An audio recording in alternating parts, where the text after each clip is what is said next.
Hey guys, it's Hayden here making another video. Today I'm going to be talking about the purpose of life. So I know this is a topic that for me kind of predominated my mind for a long time. And I think it's something that was really relevant to my psychosis. So that's something I think I want to kind of go into depth and talk a little bit more about. If you're new to my channel, I talk about mental health, psychosis, spirituality, and pretty much anything that I'm working on or processing. If that sounds interesting to you, then consider checking out my other videos. And if you're interested in working with me, I also offer coaching sessions, which will be available on my website, which will be in the description below. So, welcome to another video. Today, as I said, I'll be talking about the purpose of life. So I think this is a topic of conversation that usually comes about in the context of somebody not feeling connected to their life or missing a feeling of purpose in life. And that's when this question comes up: what is the purpose of life? And just to be clear, not having direction or purpose is not necessarily a bad state of being or a bad thing to have. I just want to be clear on kind of in which context this question will usually occur, because somebody who's having a very deep connection with their surroundings, with their relationships, with their career and their path is not necessarily going to ask themselves the question, what's the purpose of life? Because they already have a sense of direction, of feeling of purpose, and they may question the purpose or maybe reevaluate. But generally, this is a question that is posed by people who are maybe searching for something. So, for me, on my journey, some of you may have heard about my process already, but I struggled quite a bit in high school and with social anxiety, which led to depression, just really feeling insecure. And there was a long period of time where I was so kind of insecure and worried that even just going to a restaurant and ordering something was a very stressful event. So a lot of anxiety there. And that led to kind of an opposite reaction towards trying to search for something to fix that feeling. And for me, fixing that feeling was spirituality. So that's when I kind of got into the Bhagavad Gita, when I got into Buddhism, when I got into Eckhart Tolle, and the idea that there's this place or this state of consciousness that is called enlightenment, that kind of transcends the day-to-day emotions and feelings and insecurities and challenges, was a very appealing and alluring concept for me.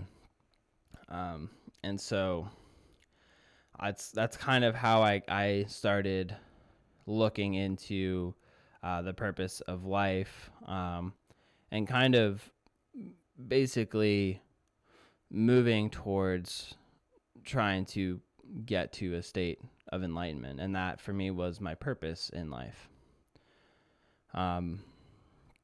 Since then, that definition has changed quite a bit.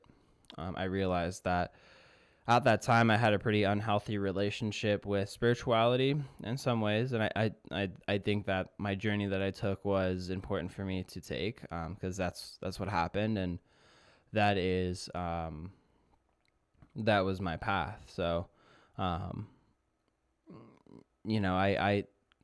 was really focused on trying to get somewhere, and I hadn't dealt with some of the core issues that were causing me to try to run away from life. And so now that I've kind of sunk into myself a little bit more, and I've learned that escaping in that way and trying to run away from my emotions, my thoughts, my perceptions by turning to spirituality, my perception on the purpose of life has changed. And don't get me wrong, I definitely still consider myself in some ways, like, I guess, a spiritual person, but I guess for me, there's no such thing between a spiritual person and a non-spiritual person. I think we're all just having an experience. I think there's different ways to define your experience and to contextualize your experiences within kind of an overarching theory or paradigm. So if your theory or paradigm is Buddhism and it makes sense to you and it helps you get through life, that's great. You know, if your theory or paradigm is focused on being practical and like accomplishing tasks and like gardening or building things and stuff like that, and that's kind of how you understand the world, there's nothing wrong with that. And so I think it's not necessarily that one path is the true path and the others are not. Every path, even people within like specific religions, for example. So if you have two different Christians, the relationship that they have with their God and their religion is going to be unique based on that individual. So they might read the same book, they might go to the same church, but because of their life experiences and how they perceive the world and how they interact with that space, their relationship to that church and the relationship to their God and to their Bible is going to be different from one another. The same is true for Buddhism. The same is true for any path. So there really is no one path. It's going to be unique to each individual because each individual is entirely unique. Even identical twins are individuals that are unique. They have the same biology. They have the same genetics. Biology is different, but they have the same genetics, but their experiences are quite different because they have lived different lives, even if they spend a lot of time together. And they've shown that people who are twins, although they have a lot of similarities a lot of times, but they also have differences too. And that's just because they have different experiences. So the purpose of life is a question that for me it's a good question to ask provided that I guess for me the danger with asking the question, I guess, is it's good to ask because it's something that allows you to explore and to investigate into your life and figure out. It's kind of an adventure. It's like, okay, like what is the purpose of life? What am I what am I trying to do? Like what are my goals? And I think for people who are like mentally pretty stable and mentally pretty like healthy individuals, I think it's a normal question to ask for anybody, but somebody who's maybe not as emotionally stable and maybe is using that question to run away from problems, that's kind of where I would maybe be cautious. And I'm just speaking from my experience. So this is not, this does not apply to you or doesn't resonate, then don't necessarily like take it. These are just my thoughts. But for me personally, that question of what is my purpose in life was very much focused on a narrative of should. So what should I do? What am I meant to do? What am I? What is my purpose that has been given to me? And so there was this kind of disconnection from myself and kind of an expectation that was imposed on me that I should be doing something and that I should be something different than what I am right now.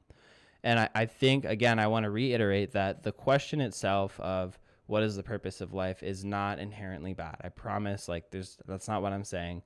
I'm just saying from my experience, there was a little bit of a sense of that I should be somewhere else than where I am right now. And I think the biggest problem with that is the should aspect, and that basically the state of non-acceptance and the idea that I need to run away from where I am right now.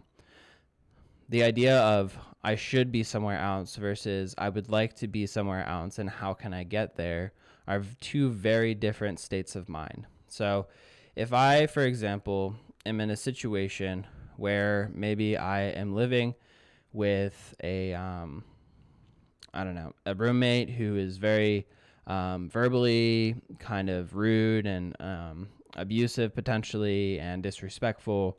And I've multiple times like articulated my boundaries, and they seem to continually violate those boundaries. Probably I'm going to want to leave that situation, right? So somebody who maybe internalizes things, which I am guilty of for sure, would say, hey, I should be somewhere else. Why is this happening to me? This is not okay. And like, I don't know why I'm here.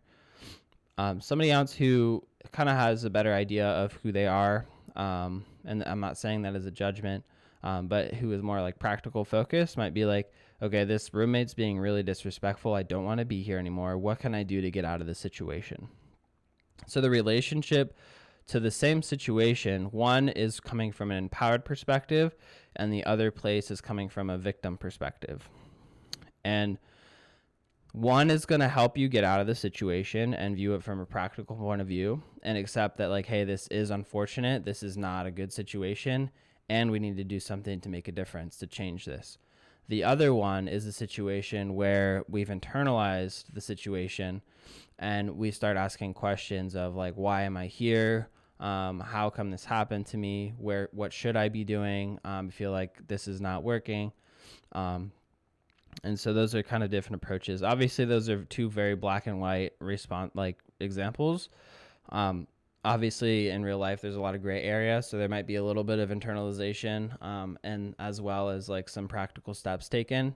I just wanted to kind of like articulate specifically the two contrasting kind of ways to approach the situation. So when it comes to the purpose of life, I think in some ways it's a similar, it's kind of a similar idea.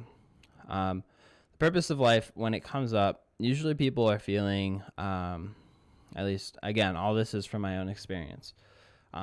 When I kind of had those questions come up, I was feeling very small, very disempowered, very disconnected from my life. And so using those same examples, I kind of felt like a victim of my life in some ways. Like, why is this happening to me? Like, I need to get away from this. Like, maybe I can find this thing that will like fix everything and I won't suffer anymore. And that's the best I knew at the time. And I don't blame myself for that. Looking back, I think what I would tell myself now is that there is no defined path for you. Part of me thinks like, yes, there kind of is a defined path in some ways, because like based on your personality and what you like and what you feel like you enjoy and want to pursue, it kind of like puts you in a path specifically that like resonates with who you are as a person, just like you're going to gravitate towards certain people as friends and as a partner.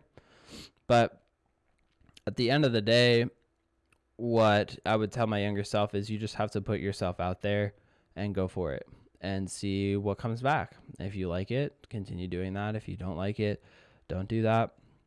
But as soon as I basically kind of went within myself and decided that I needed to find something in myself that I hadn't found before, that was missing or that was lost, I feel like that's kind of when I started to go into states of like using cannabis and other things to kind of escape and like go kind of journey in a way that was not helpful. So journeying to try to escape.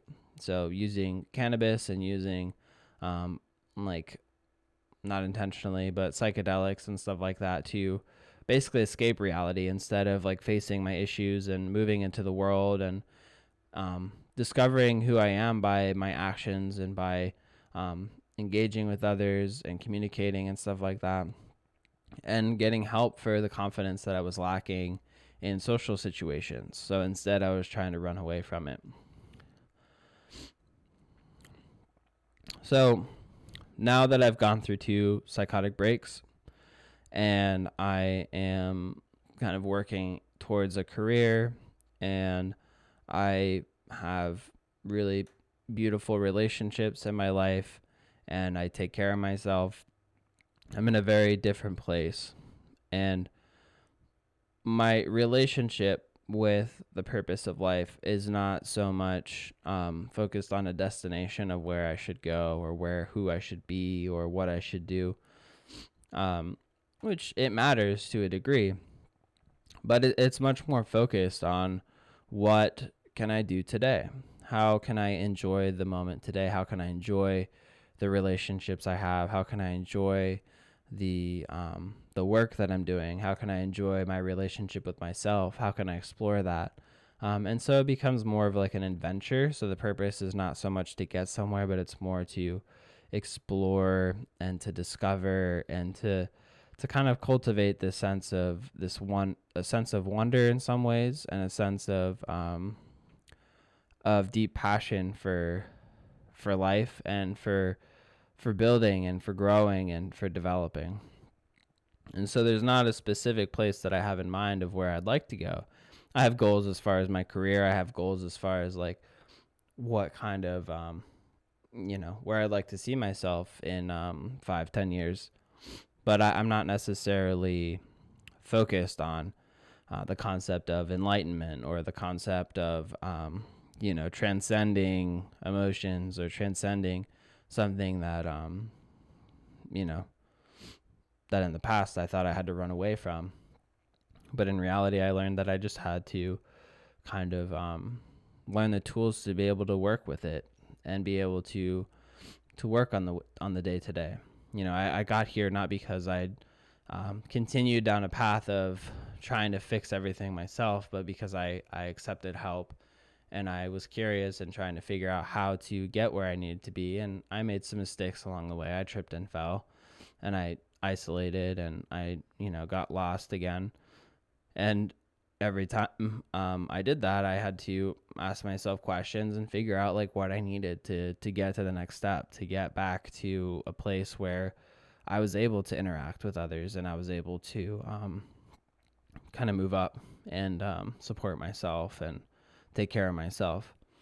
Because it's really hard in those states when we feel really low and disempowered. It feels really hard to kind of get yourself out of those without the support. Because the way the mind works is when you're in those states, everything is kind of filtered out. So if you're in a state of depression, everything's going to be filtered with the lens of depression.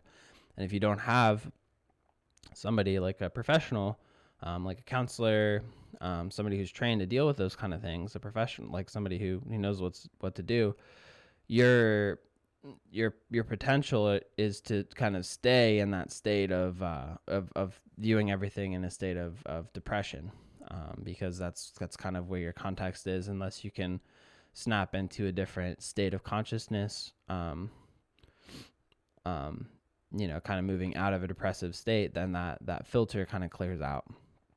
And over time, like as you practice that and you have people guiding you of how to do that, you'll be able to do it yourself much more easily. But at first, I needed a lot of help to be able to learn how to do that and to show up in that way for myself.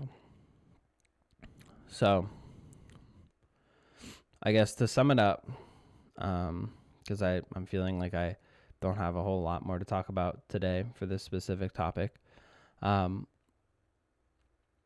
The purpose of life is a great question, because it brings up the questions of self-reflection and in some ways openness and humility towards yourself. And it also has the potential to lead us down a path of questioning that leads to or stems from a place of victimhood and a place of disempowerment. And so if you find yourself asking the question of what is my purpose in life quite a bit, and it hasn't changed, and the relationship to that question hasn't changed much, and you feel like it's every time you ask that question, it's a very sad question, it might be time to reach out for help and how to navigate that question and figure out how to maybe apply something tangible to your life. So your relationship with your life and the relationship with what you're experiencing in your reality changes. Because if that doesn't change, then most likely, I'm obviously not you, so I don't know you, but from my experience, if that relationship with life does not change, then the relationship to that question will likely, it may change form or state, but its energy behind the question of sadness and disconnection will not change. So I'm not saying that to be morbid. I'm saying that to be realistic. And I needed help to kind of connect and grow in that way. And so maybe it could be a sign that you might need some help with it, and everybody needs help. So hopefully someday our culture will be more accepting of help and helping each other, helping oneself, and knowing that that's not a sign of weakness, but it's a sign of strength. And everybody needs to do it to get where they go in life. The most successful people did not get there by themselves. So I hope this video was helpful for you guys. If you have any questions for me, feel free to send something in the comments below. If you would like to work with me, check out my website in my description below. And I will also be available on Instagram if you want to message me with questions. Feel free to message me there. And as always, guys, make sure to seek your truth and take time for yourself. And I will catch you in my future videos. Bye for now.